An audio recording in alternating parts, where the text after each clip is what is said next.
Hey, what's going on, everybody? It's Samuel Akem here, and I'm back with another one. I appreciate you guys for tapping into another Akem's analysis. From first downs to forever. If you met your girl tailgating or cheering under those Friday night lights, L&M Fine Jewelry is your next winning play. Engagement rings, custom designs, and timeless Montana craftsmanship. Because your love story deserves a ring as legendary as your team. Located on American Way in Missoula and Main Street in Kalispell. L&M Fine Jewelry, the official jeweler of Akem's Analysis. Please go check them out. They do a great job. Michael and Landy, the owners, they're amazing. Please go check them out anytime you're looking for that ring for that special person. This week in Big Sky football, we're on here to preview week 3 of the Big Sky Conference. We got a lot of good games happening in the Big Sky Conference. Once again, for the third week in a row, we had Sac State, South Dakota State, game of the week. We had Montana State, South Dakota State, game of the week. Now we have Montana versus North Dakota. And let me tell you right now, it is not going to look good if 3 of the top teams in the Big Sky Conference, well, 2 of the top teams lose, and then another team in the Big Sky Conference lose to a Missouri Valley opponent. It can't happen. Montana's got to get it done. Montana State lost to South Dakota State. Sac State lost to South Dakota State. Somebody in the Big Sky's got to get it done, and we're going to find out this weekend if Montana's going to be that team. We got Montana versus North Dakota. The game of the week will be played in Missoula this Saturday at 1 p.m. Then we got Montana State versus San Diego. I think Montana State should kind of flex their muscle, get their first victory this season against San Diego there. Idaho versus Utah Tech. I think that could be an interesting game. Josh Wood played really good last week. What is he going to look like this week? NAU versus Southern Utah, and then Sac State versus Mercyhurst. So we'll get into all those games as we get into the show this week. Make sure you guys hit the like, make sure you guys hit the subscribe, make sure you guys leave me a comment down below, and we will get straight into it. Okay, Montana versus North Dakota. Montana currently is a 3.5-point favorite. That's per Sportsbet Montana. And we're looking at this North Dakota squad where it kind of seems like they've been doing it by committee. They don't really have a rusher who's necessarily set themselves apart from the pack. They also necessarily don't have a receiver who set themselves apart from the pack. They haven't had an 100-yard rusher yet this season. They haven't had a receiver go over 41 receiving yards yet this season. So their quarterback also in their victory against Portland State was their leading rusher, 8 carries for 70 yards, Jerry Kaminsky. I think that is where the focus of this offense needs to be in terms of Montana State's game plan or Montana's game planning for this North Dakota offense. I think Jerry Kaminsky is the player that you need to pay attention to. He was involved in the running game against Kansas State, only had 4 rushing yards. They only rushed for 100 against Kansas State. They rushed for 275 against Portland State, but everybody's kind of rushing against them. They don't tackle very well. So I'll be interested to see where they really are the most dangerous at. Seems like they have a running back, Xavier Lee, whatever you call him. He seems to be a player that kind of move around. He catches passes out of the backfield as well as rushes the ball. So I think that's a player probably for them to watch for. But I think we're still so early on in the season. You're still trying to figure out who these teams are. North Dakota's only played 2 opponents. Montana's only played 1 opponent. You know, you're still trying to figure out what these teams' identity is going to be. Montana did rush for 300 yards last week. They are leading the country in rushing yards so far. In terms of average yards per rush per game. But they've only played 1 game. So we'll see what that looks like. But if I'm thinking about this North Dakota squad, I think Jerry Kaminsky is where it all starts offensively. Last year, obviously, when Montana played against this team, they took an L when they played in the Alaris Dome. Coming back this year, I think they're going to have revenge on their mind. I was on the Big Sky Big Sky Today or What's Happening in Big Sky. I was with Megan Robinson, and I was telling her that, you know, if I'm Coach Houck, if I'm in that locker room, I think this should probably be viewed as a black flag game for the Grizzlies. Why do I say that? This is the team that you lost to last season, and, you know, revenge should be on your mind. You should want to get that get back. You should want to be able to one-up them, get the victory back. I mean, 2018, you think about that game, lost badly in that game. Bring it back to 2024. You lose bad. I don't know if you necessarily lose bad, but you lose in 2024. And, you know, you got to get that get back. You got to come back with something. And I think this should be a black flag game. Obviously, I'm not in the coaching staff. I'm not in that locker room. But if I know Coach Houck well enough, well, honestly, black flag, I feel like black flag games are reserved for like after losses when you have to win. You don't want to lose 2 in a row. But I think this should be a black flag game. I don't think it will be, but I think this should be a black flag game because revenge. You want to get the get back. And you want to, this is kind of your first test of the season. You're playing a ranked opponent, a team that's been playing good, a team that took Kansas State to the brink. They lost by 3 to Kansas State. Very close game there, which is honestly surprising because when you look at the statistics, they threw the ball all over the place, but they didn't run the ball very well. They only had 2 rushers over 10 yards rushing. Corey Ty and then Sawyer Seidel had one had 39, one had 62 on 11 carries total. One had 2 touchdowns. So I mean, when you look at it from that standpoint, I don't think this North Dakota team really has an identity yet. They're still trying to find it. I know a lot of people will be interested to see what their identity is in Missoula, but I think with Montana, I think you got to find that defense this week. Obviously, they only gave up 17 points last week, so their defense wasn't bad from any stretch, but you were playing a Division II opponent. So from my standpoint, I'm looking for them to be cleaner defensively. I'm looking for them to tackle better defensively. And, obviously that was their first game. So you expect to see some sloppiness. You expect to see some bad tackling. You expect to see some things not be necessarily buttoned up. I expect, the biggest jump you're going to see from a team is from week 1 to week 2. So I expect to see some big jumps defensively as well as offensively. Offensively, what do you need to see in this game?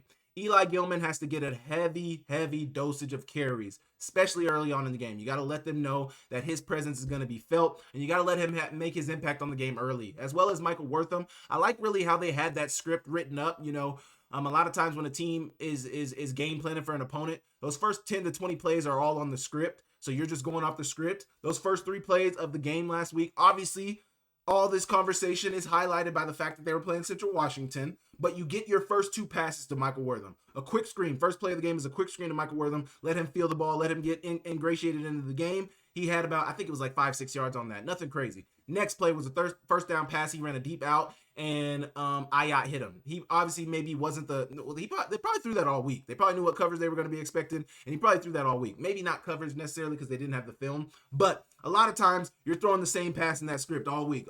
I'm looking for this screen. I'm throwing the screen. We got this out drawn up on the play number 2. I'm going to throw the out. I threw the out all week. It should be there. I'm going to throw it, and then we're handing it off to Eli, and Eli went for 54 and a touchdown. So I like the way they started that game. Get Michael Wortham involved, get Eli Gilman involved, and then the rest of the offense can revolve around that. But if you don't have those 2 players on the same page, if you don't have those players feeling like they're involved in the game, feeling like, they're a part of the offense, feeling like they're a part of the success of the offense, you could lose them. And you don't want that to happen. I don't think Eli's that type of guy. I don't think Wortham seems like that type of guy either, but you don't know. So you want to get your playmakers involved, and I think they should do that against North Dakota. But like I was saying with the defense needs to show up. I think the defense needs to play a big role in this game. I also think this North Dakota game is going to tell you a lot about what this Montana defense can bring. Now, it's early on in the season. Every team's going to play an FBS opponent tight. Everybody's going to beat up on Portland State. Is this North Dakota team really that good? That is what we'll find out. And is Montana really that good? That's what people are still trying to find out as well. They played Central Washington 42-17. That's what the score honestly should probably have been more. They should have put up 50, 60. That's where they should have been at. But with this North Dakota squad, they are ranked. They have been playing good ball. They do look good. So we'll see.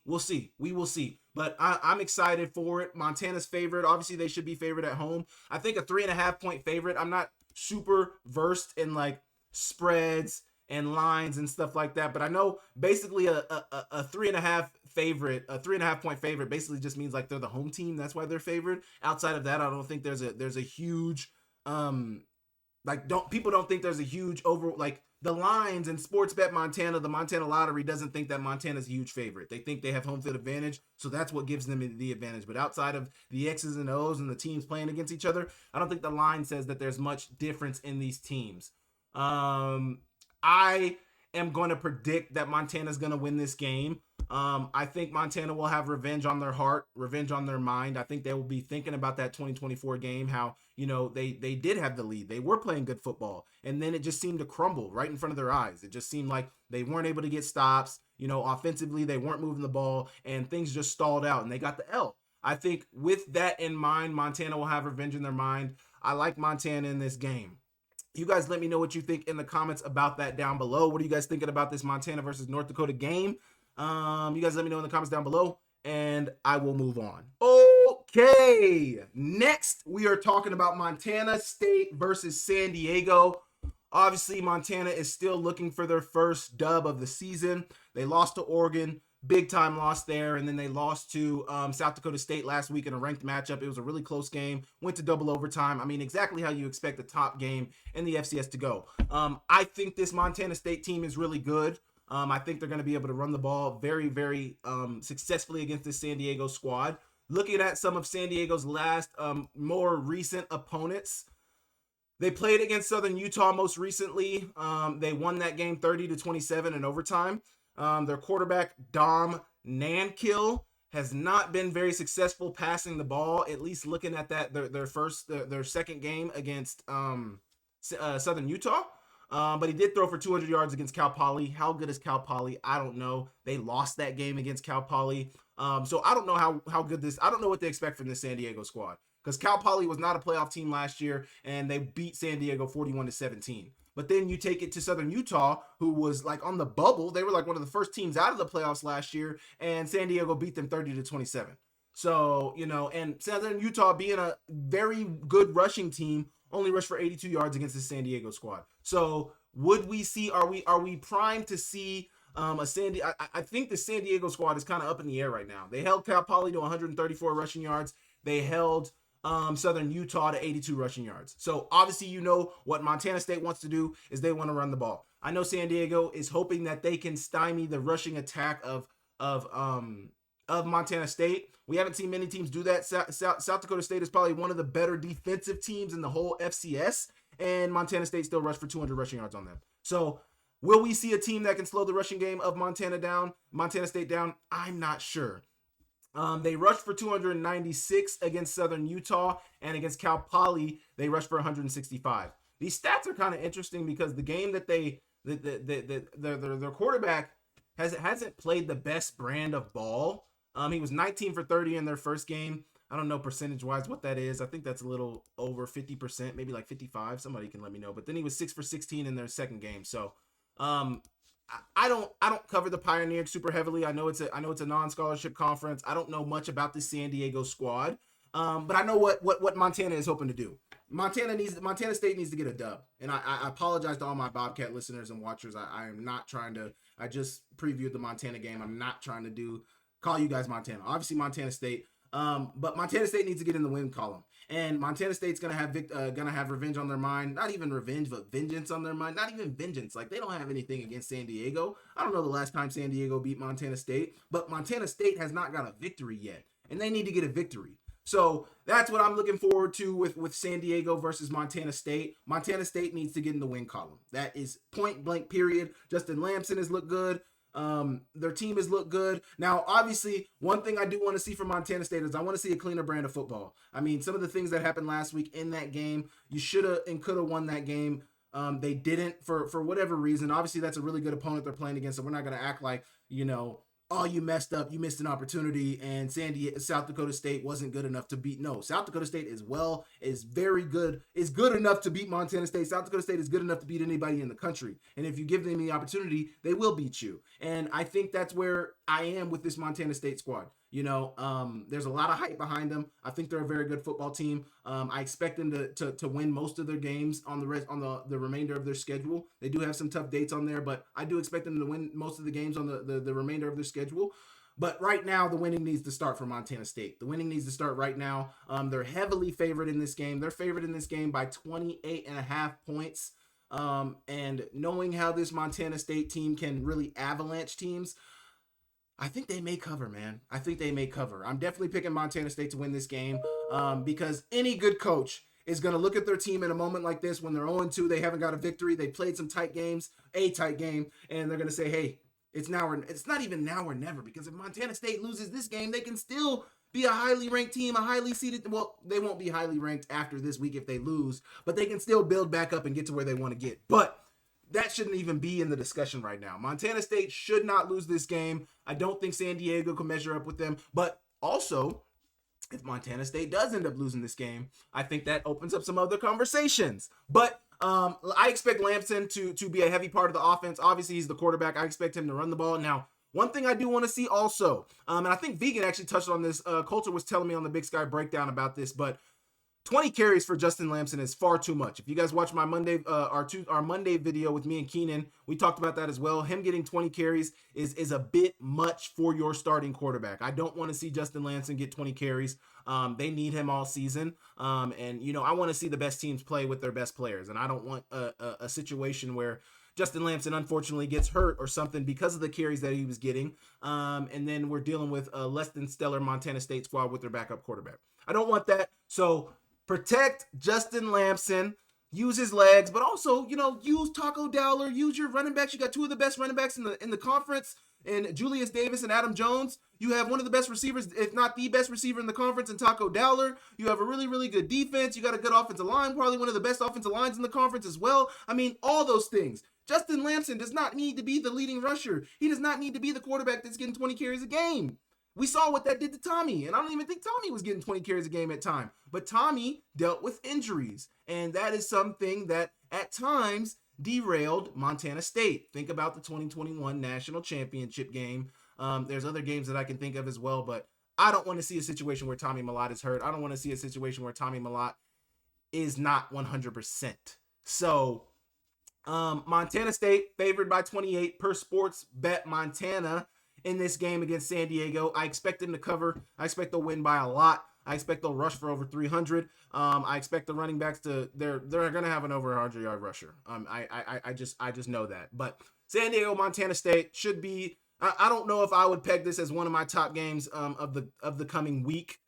Just because I don't think it's going to be super competitive. If it is competitive, that's another thing. That's another discussion. But I got Montana State winning this game by a boatload. And yeah, so you guys let me know what you think about that Montana State versus San Diego game, and I will move on. Okay, the next game that we are previewing is Idaho versus Utah Tech. Now I know the Trailblazers are 0-2. They haven't got a victory, and my Idaho is 1-1, and they just got a big time victory against St. Thomas, the Tommies, and Josh Wood is looking like one of the better players in the conference at the quarterback position. I don't know. I think this could be a good game. The same way I said St. Thomas last week against Idaho was going to be a good game, I think this too will be a good game. Why do I say that? I feel like Utah Tech is getting some of those trickle-down effects of the UAC, the United Athletic Conference. Obviously, they're leaving the conference next year. They'll be in the Big Sky Conference, but the Tarletons of the world, the West Georgias of the world, the Southern Utahs of the world, who also will be in the Big Sky next year, the Abilene Christians of the world, the Eastern Kentuckys. I mean, all the teams in the UAC have been playing a pretty decent brand of football, I think. And I think that's kind of been trickling down on Utah Tech. I mean, we saw them take UC Davis to the wire. UC Davis ended up running away with that one. But then we saw Utah Tech also play another. Give me just a second. Northern Arizona. They played a close game against Northern Arizona. They lost by 7, which is much better than what we've seen from Utah Tech. Now, obviously, Utah Tech has been getting boat raced by everybody you can think of for the last couple of years since they moved up to Division I. They've been getting boat raced, man. It's been bad. It's been ugly for Utah Tech. And, but I think this could be a good game. I think it could be around a 1-score to 10-point game, like 7 to 10-point game. I expect Idaho to win this game. Make no mistake about it. But I think it could be a closer game. What am I looking for in this game? Idaho's defense has really not. I mean, okay, let me frame this the right way. Idaho's defense against Washington State looked really good. I don't know how good Washington State is, but they held them to 13 points. It was a close game. I'm under the belief that Idaho should have won that game. Take it to St. Thomas, who probably is St. Thomas as good as Washington State? I don't know. I wouldn't say that. I probably would pick Washington State if Washington State and St. Thomas were playing. But then Idaho plays against St. Thomas, and they give up 30 points. And it's a close game late. Josh Wood had to run an 80, or I don't even know if it's 80, 40, 50-yard touchdown run to secure the victory for Idaho. But their defense has been has been giving up points at times. Their defense has given up points at times. Now, does that mean they're a completely useless defense? No, not necessarily. But St. Thomas had 30 points against them. And let's look at the statistics in that game. Let's go to that St. Thomas. Let's find those St. Thomas statistics. And let's see how St. Thomas fared against that Idaho defense. 208 rushing yards from St. Thomas. Their quarterback threw for 260 yards. So that's almost 500 total yards of offense. They did have a fumble loss from their quarterback. That's Andy Peters of St. Thomas. But you look at the statistics, and they were wildly successful against the Vandals. So What do I want to see? I want to see the same performance from Josh Wood. 20 for 25, 281 yards, 3 touchdowns, an interception, 5 carries, 87 yards, a touchdown. That is good. That is where you should be, Josh. The rest of the team needs to pick things up. The defense needs to pick things up. They need to tackle better. They need to cover better. I mean, all around, the defense needs to be better for Idaho, for them to win this game. But I do expect Idaho to win this game. I think it will be closer than people think. I'm going to say that. I don't think Utah Tech will win. I think Idaho will win this game, but I think it's going to be a closer game than people would like, than certainly the Vandal fans would like. I think it's going to be a closer game than that. I'm looking for the line right now to see what the numbers are on Idaho. They might not have dropped, and I don't think they did drop. I'm looking at Sportsbet Montana, and I don't see the Idaho versus, I see San Diego. I obviously see the Montana schools on here. But I don't know if any of the other FCS schools are on here. Maybe they don't put the other FCS schools on here, which is fine. But I don't have any other sportsbook pulled up, so I'm not going to look at it from that standpoint. But I want to see good defense from Idaho. I want to see good defense from Idaho. I want to see them stop the run. I want to see them stop the pass. I would like to see them shut down Utah Tech. I think it's going to be a close game, but I would like Idaho to shut them down completely. Like, under 250 yards of total offense, that might be a lot. Maybe under 200 yards of total offense. Like, I think Idaho needs to have that type of game where they step on something, where they step on the opponent, where it's not even close, where we don't have to debate. I mean, that's what I want to see from Idaho. But I suspect we may see another big game from Joshua Wood. I mean, he has really emerged as a player. Back-to-back games, he's rushed for over 80 yards, 85 yards rushing. In Washington State, he had 100 yards. And the St. Thomas game, he had 85 yards. And it's not on a ton of carries. Like, he had a 60-yard touchdown run. That's the one I was talking about earlier. A 60-yard touchdown run against St. Thomas to really seal it. I expect more of that. Use his legs when he has to, but a lot of the damage should be done with his arm and his receivers letting them do the work. But I'm really, really excited about this Idaho-Utah Tech game. It's not the game of the week for me. Obviously, that Montana versus North Dakota game is the game of the week. 2 ranked opponents. I'll be at the game, covering the game, doing the pre and post game. I mean, obviously, I'm excited about that. But Idaho versus Utah Tech, I think, like I said a couple of weeks ago, this could be a sneaky good game. Like, I don't know definitively if it'll be a good game, but I think it could be a sneaky good game. I think Utah Tech has been sneaking up on some people. A lot of people have seen what Utah Tech is in the past few years, and they're like, oh, we're playing Utah Tech. We don't have to play hard. Then Utah Tech comes out and smacks them in the mouth. They're like, okay, we got to button up our chin strap and get going. I think we could potentially see that from Idaho. Now, I don't know what Thomas Ford is telling his team. I don't know what the teammates are telling each other. I mean, it's a new regime, all that stuff. A lot of players that carried over into there, but I don't know. We'll see. Idaho versus Utah Tech this week. Sneaky good game. Sammy said it first. It was going to be a sneaky good game. You guys let me know in the comments what you think about that Idaho versus Utah Tech game. Do you guys think it's going to be good? Do you guys think it's going to be a blowout? Do you guys not care at all? Let me know in the comments down below, and I will move on. Okay, the next game I would like to talk about is Northern Arizona versus Southern Utah. The Thunderbirds. The Thunderbirds are 1-1. Northern Arizona is 1-1. This could be another good game. Northern Arizona was a playoff team from last year. They were on the bubble. They made it in. And then Southern Utah was one of those teams that was on the bubble that did not get in. One of the last few teams out. But this could be a good game. Northern Arizona, one of the teams that is of the upper tier in the Big Sky Conference. There's 12 teams in the conference currently. Southern Utah will be one of them next year, as well as Utah Tech. But Northern Arizona is in that upper tier. There's a top 6 and there's a bottom 6. Northern Arizona was in that top 6, even top 5 last year, being one of those playoff teams. Montana State, Idaho, NAU, and why am I blanking on one? UC Davis. We're the 5 playoff teams from last year. NAU was that last team out. They were the only team in the conference to return. Well, I can't remember if Northern Colorado returned their quarterback. But one of the only teams to return their starting quarterback in the Big Sky Conference. Eastern Washington lost theirs. Montana lost theirs. One of theirs. They started 2 quarterbacks, but we're not going to get into that. Montana State lost their starting quarterback. Sac State completely retooled, but they lost their quarterback, Conklin. I mean, you look at all the conference. Weber State lost their quarterback. All the teams. Portland State lost their quarterback. Cal Poly, I think, retained their quarterback, and I think Northern Colorado may have retained their quarterback, but you guys can let me know. I don't know exactly, but Southern Utah, Northern Arizona, who have they lost to? They lost to Arizona State. Who have they beat? They beat Utah Tech by 1 score. Now, is that good Utah Tech or not as good Northern Arizona? That is what we're here to figure out. We're still in the early part of the season. We're still trying to figure out what the identity of these teams are. Are they winners? Are they just hanging along in the non-conference schedule? Then you get into conference play and you realize, whoa, this team is not there. I think Northern Arizona should still be there. But they did give up 31 points to Utah Tech. They won 38-31, but giving up 31 points to Utah Tech.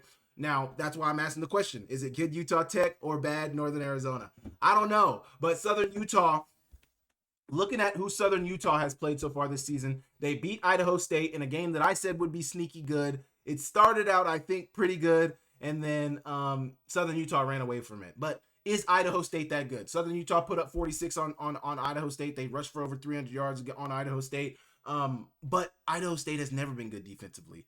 I think Northern Arizona, what they hung their hat on last year was the defense. What got them into the playoffs was their defense. What held them into games at times was their defense. They had a lot of good defensive weapons at Northern Arizona. I thought they were a good defensive team last year. I think that usually carries over from season to season. At least the identity usually carries over. I mean, if you want to, well, not necessarily, because Montana had a historic defense in 2023, and then in 2024, they couldn't stop a cold. So forget completely what I just said. But then they lost to San Diego. I mean, and that's why the early part of the season is so interesting and it's so weird to evaluate, because it's like San Diego lost to Cal Poly 41-17. And then they go and beat Southern Utah.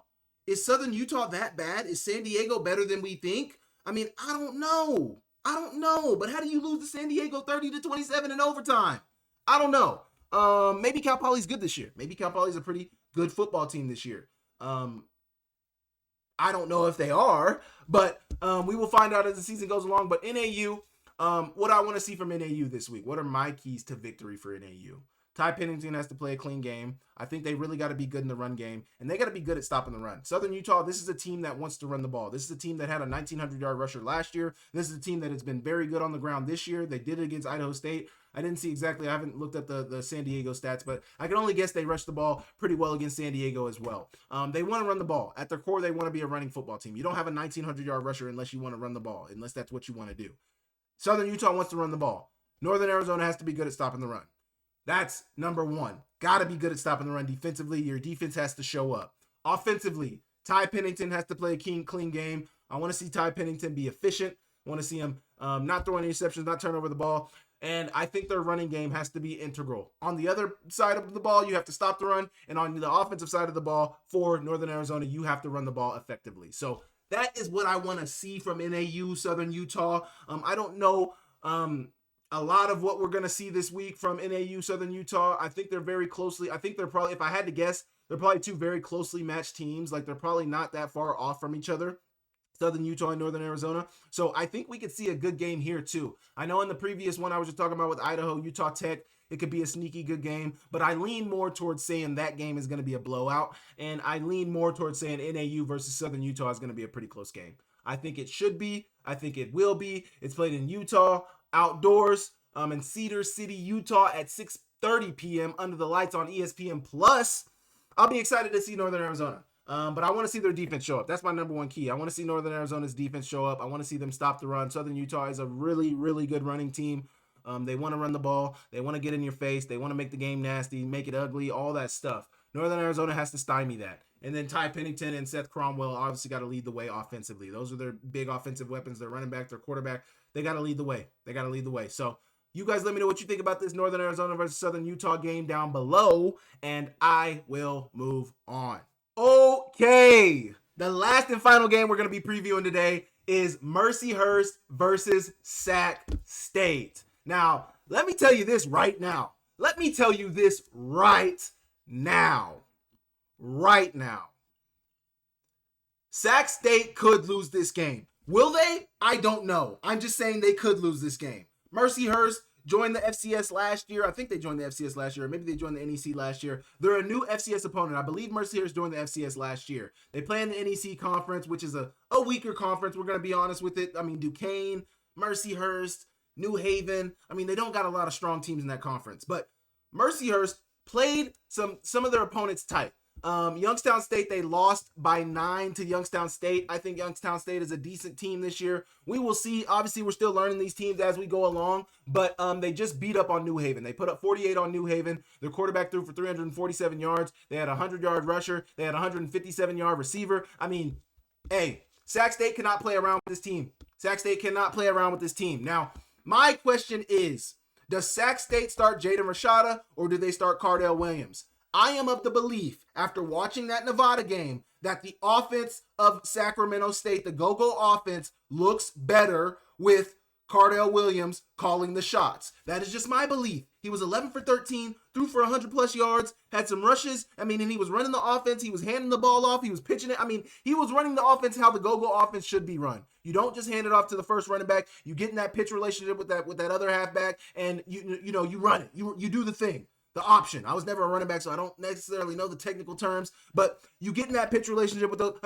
You run the triple option. You don't just hand the ball off inside. The triple option is meant so that you put those ends in conflict. You put those defenses in conflict. If you hand it off every time, you are not putting anybody on the defense in conflict because they know that you're going to hand it off every time. If you pull it and you get in that speed option and you actually pitch it sometimes and you keep it sometimes, you keep those defenders honest. And I don't think we saw that against South Dakota State with this Sac State team. I do think we saw that with Cardell Williams when he was running the offense after Jaden Rashada went down. Now, I don't know what Jaden Rashada's injury is.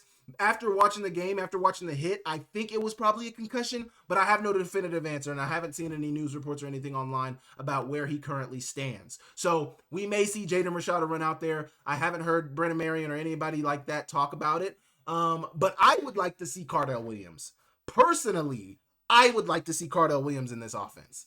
Why? Because what I've seen is the offense looks to run smoother with Cardell Williams. He was extremely efficient. That's something else we haven't necessarily seen from Jaden Rashada. His first game, I can't remember what his completion percentage was, but I think he was under 50% completion percentage. And then the second game, I think he was 2 for 5, but he did not play the whole game. He didn't throw the ball a ton. The few passes he did complete looked decent, but it was a small sample size in that game.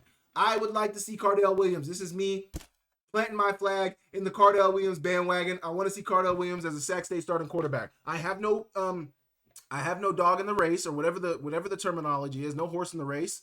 But I would like to see Cardell Williams, man. Now, and why do I say I think Mercyhurst could win this game? I think Mercyhurst could make Sac State bump their head because I've been paying attention, man. Mercyhurst has been playing a decent brand of football. They have some talent over there. You can tell.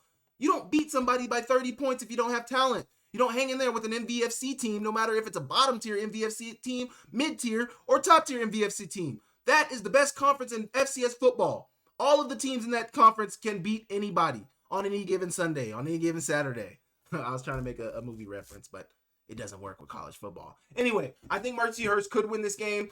I would pick Sac State to get their first victory against Mercyhurst in this game. But do I think it's a foregone conclusion that Sac State wins this game? I don't think you can look at any 0-2 team and say, oh, it's a foregone conclusion that they're going to win. Because from my standpoint, they had a good chance to win that game against South Dakota State, only losing by 17, 20-3. Now, yes, South Dakota State made a ton of mistakes, but 20-3? That is a winnable football game. And then you take it against Nevada. I believe they should have won that game. 20-17? 21-17, was it 20-21? One of those two. They lost by barely a little. They lost by barely nothing. By nothing. Nothing. They're 0-2. Sac State has to get in the win column. They got to get in the win column. And if Sac State loses this game against Mercyhurst, the conversation for Dr. Luke Wood, for Brennan Marion, for that entire Hornet squad is going to be unbearable. Unbearable. The conversation is going to be unbearable. You are not going to be able to hold the dogs back. You're not going to be able to hold anybody back. Sac State must get that one victory in their win column this week. And I think they'll do it. But I do think, I know I've said this about 3 straight games now. Idaho versus Utah Tech, Southern Utah versus Northern Arizona, now Sac State versus Mercyhurst. I think it could be a close game, man. And maybe that's just me being biased. Maybe I just love close football games. Maybe I'm just a bad judger of talent, or maybe I'm a good judger of talent because I did say Idaho versus St. Thomas would be a close game. I also said that about Idaho State and Southern Utah, and that was a blowout for Southern Utah. But I think this Sac State versus Mercyhurst game could genuinely be a good game. That kicks off at 7 p.m. in Sacramento. I don't think Sac State has had a home game yet. They played at South Dakota State, and then they played in Brookings, and now they played in Nevada and Reno. So this is going to be their first home game of the season. Expect their fans to show up. It'll be their first time to see the 2025 Sacramento State Hornets at home with their new look, new regime. New push to go to the FBS, maybe FCS Independent. We will see. But Sac State has to win this game. And I really want to see Sac State's run game come alive. I really, really would like to see Sac State's run game come alive. We have not seen, we haven't seen it. We haven't seen it. I'm looking at the Nevada game. They rushed for 146 yards. And then if you go to the South Dakota State game, I don't think they rushed for many in that game either. I think they were honestly under 100 rushing yards in that game. They rushed for 24 rushing yards against South Dakota State. So Sac State needs to find their running game. I think at times their passing offense has been decent. You know, they found the plays down the field. Cardell Williams made some throws down the field. They had a really long touchdown pass. I mean, I think their passing offense is going to be there. I think the rushing offense, the running game needs to find itself. And I think this is the game where you're going to find it. But this is a Mercyhurst team who gave up 47 rushing yards to New Haven. Let's look at when they played. Let's look at when they played Youngstown State. How many rushing yards they gave up? I suspect they probably gave up more. Yeah, they gave up 187 rushing yards to Youngstown State. So we'll see. I mean, I don't know what to. I don't know what to think about this. I don't know what to think about this Mercyhurst team. I don't know what to really think about any team in the FCS right now. It's really hard to judge any football team in FCS right now. We're only 3 weeks into the season. 2 weeks if you don't count week 0. We're really only 2 true weeks into the season where all teams have played at least 2 games. Montana hasn't even played 2 games yet. So, I mean, we're very early on in the season. But Sac State, the bottom line to this preview is Sac State needs a victory. And they need a victory very, very bad. Very bad. In the worst way possible, they need a victory. So I'm going to pick Sac State in this game. I'd pick them probably by a score, 2 scores. If they blow them out, great. I think Mercyhurst is better than that.